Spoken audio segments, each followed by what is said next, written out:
Hi guys, my name is CMA Prachi Agarwal और आज की वीडियो में हम डिस्कस करने वाले हैं कॉस्ट ऑडिटिंग स्टैंडर्ड्स। इसकी पहले वाली वीडियो में हमने डिस्कस किया था कॉस्ट अकाउंटिंग स्टैंडर्ड्स जो कि 24 होते हैं और ये ऑडिटिंग स्टैंडर्ड्स हैं। वो बताते हैं कि रिकॉर्ड्स कैसे बनाना है, ये बताते हैं ऑडिट कैसे करना है। इंपॉर्टेंट सब कुछ होता है बट एग्जाम के लिए इसका इंपॉर्टेंस थोड़ा कम है क्योंकि इसमें से क्वेश्चन आने की चांसेस बहुत लो होती है बिकॉज जो अकाउंटिंग और ऑडिटिंग स्टैंडर्ड है वो दोनों मिलाकर 10% का वेटेज होता है और इसमें इतने सारे प्रैक्टिकल पोर्शंस है कि एग्जाम में क्वेश्चन वहीं से बनते हैं। तो इसमें से एमसीक्यूज बन सकते हैं, तो मैं आपको एमसीक्यू ओरिएंटेड पढ़ाऊंगी आज और शॉर्ट वीडियो रहेगी। ठीक है, तो चलो वीडियो को स्टार्ट करते हैं। Let's get started. और आपको तो पता ही है नोट्स कहाँ से डाउनलोड करना है, ऐप से, और ऐप की लिंक जो है डिस्क्रिप्शन में है और नोट्स है फ्री ऑफ कॉस्ट। ठीक है, तो cost accounting standard auditing standard जो होती है उसको एक बोर्ड इशू करता है जिसका नाम होता है cost accounting auditing cost auditing and assurance standard. जो इशू करती है उसकी बोर्ड जो कि होती है cost auditor and assurance standard board. ठीक है, और ये किसके अंदर होती है? हमारे इंस्टीट्यूट के अंदर होती है। ठीक है, कौन सी? The institute of cost accountants of India. ठीक है, जो हमारा कॉस्ट ऑडिट होता है वो सेक्शन 148 से डील होता है जो कि कंपनीज एक्ट में होता है, ये तो आपको पता ही है। अब अपन ऑब्जेक्टिव पढ़ेंगे। इसका ऑब्जेक्टिव क्या मैम, ये बोर्ड क्यों बनाया हमने? ताकि यार ये हमको बता सके यूनिफॉर्मिलिटी, consistency and quality of cost audit कैसी होनी चाहिए, एक कॉस्ट ऑडिट कैसी होनी चाहिए, ये हमको समझा सके, इसलिए स्टैंडर्ड बनाया गया और स्टैंडर्ड में बोर्ड बनाया गया। जो बोर्ड है वो कंस्टिट्यूट करती है किसी किसी चीजों को, जैसे कि स्टैंडर्ड्स। जो भी अभी हमको स्टैंडर्ड नए बनाने हैं वो ये बोर्ड बनाएंगी, जो पुराने हैं उसको अपडेट करेगी। ठीक है, तो बोर्ड क्या करती है? बोर्ड नए स्टैंडर्ड बनाती है, पुरानों को अपडेट करती है, डिलीट करती है, जो करना है करती है। ठीक है, एंड देखती है कि ऑडिट रिपोर्ट जो है वो रिलायबल होनी चाहिए, ठीक है, लॉ के साथ, और उसकी क्रेडिबिलिटी होनी चाहिए रिपोर्ट की। ठीक है, अब हम इंपॉर्टेंट टॉपिक में आ गए हैं ये लिस्ट में। इसमें से क्वेश्चन एमसीक्यूज में आ सकते हैं कि कौन सा स्टैंडर्ड को क्या बोलते हैं, उसका नाम आ सकता है। तो मैं आपको नाम एक्सप्लेन कर दूंगी, लर्न आपको करना पड़ेगा। ठीक है, देखो, फर्स्ट है 101 planning of audit.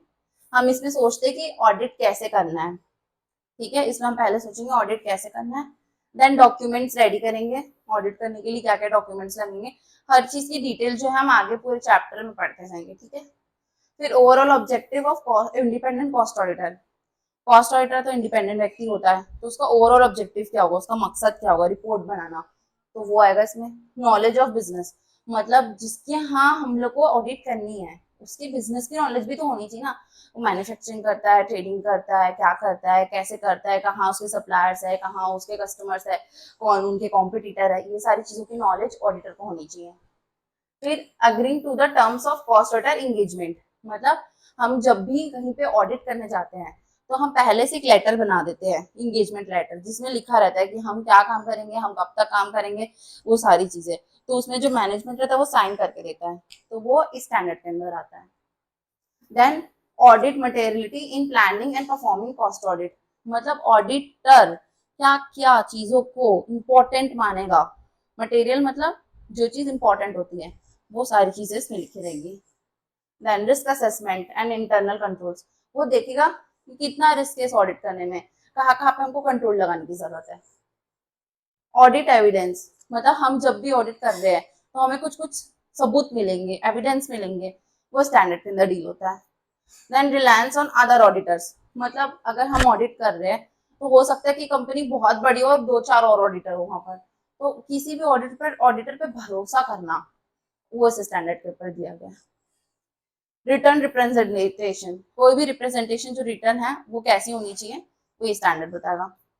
Automated environment, हमारा जो इन्वायरमेंट आजकल वो बहुत ऑटोमेटेड होते जा रहा है, तो कॉस्ट ऑडिट ऐसे माहौल में कैसे करे, ये बताएगा। एनालिटिकल प्रोसीजर्स, प्रोसीजर्स बताएगा इसमें। Using work of internal auditor, जब हम ऑडिट करते हैं तो हम इंटरनल कंट्रोल्स लगाते हैं, तो इंटरनल ऑडिटर भी तो रहता है ना, उसके काम को हम कैसे ले, वो दिया इसमें। एस्टिमेशन ऑफ कॉस्ट स्टेटमेंट्स, जो कॉस्ट स्टेटमेंट है उसमें जो एस्टिमेशंस लिए गए हैं, मैनेजमेंट एस्टिमेट करता है इतनी कॉस्ट लग सकती है, यहाँ पे ये हो सकता है, वो जो एस्टिमेशंस है उसको कैसे हम टैकल करेंगे।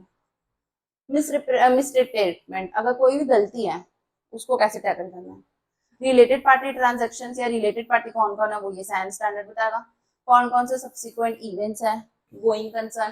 देखो वन वर्ड को क्या एक्सप्लेन करूँ, ठीक है। फिर communication with those who charge with governance, मतलब कॉर्पोरेट गवर्नेंस के अंदर जो जो रूल्स रेगुलेशन और ऑडिटिंग के अंदर है वो मैच हो रहे कि नहीं।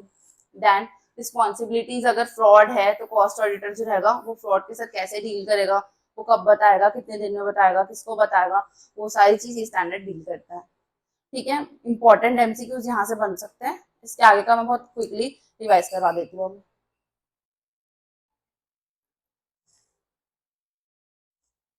देखो, जो हमारी बोर्ड है, हमारी जो बोर्ड रहेगी वो मैंडेटरी कंप्लायंस करती है कॉस्ट ऑडिट की, ये स्टैट्यूटरी प्रोविजन होता है। ये प्रिंसिपल बेस्ड होते हैं, रूल्स बेस्ड नहीं होते हैं। मतलब ये कोई रूल नहीं है जो आपको फॉलो करना है, ये प्रिंसिपल्स है, ये आप चाहो तो फॉलो कर सकते हो, आपकी भलाई के लिए बनाए गए हैं। उसके बाद फिर रीड विथ कंजक्शंस, ठीक है, नीचे दिया होगा। ठीक है, ये रूल्स गाइडलाइंस होती है, गवर्नमेंट प्रोवाइड करती है। ये सब उतना इंपॉर्टेंट नहीं है, बस मैं ऐसे ही बता देती हूँ। देखो, स्कोप क्या है इसका कि स्टैट्यूटरी कंप्लायंस इंटरनल होता है। ऑब्जेक्टिव क्या होता है, वही कि बताएगा प्रिस्क्राइब डॉक्यूमेंटेशन क्या होनी चाहिए, ऑडिट कैसे करना है, प्लानिंग, एग्जीक्यूशन, रिपोर्टिंग, 3 स्टेप है, आगे पढ़ेंगे। तो इतना इंपॉर्टेंट है इसमें से। आई होप गाइस आपको वीडियो अच्छी लगी होगी। अगर वीडियो अच्छी लगी हो तो please like, share and subscribe with your all friends. Notes के लिए आप डाउनलोड कर लेना। Thank you so much for watching this video. Bye guys.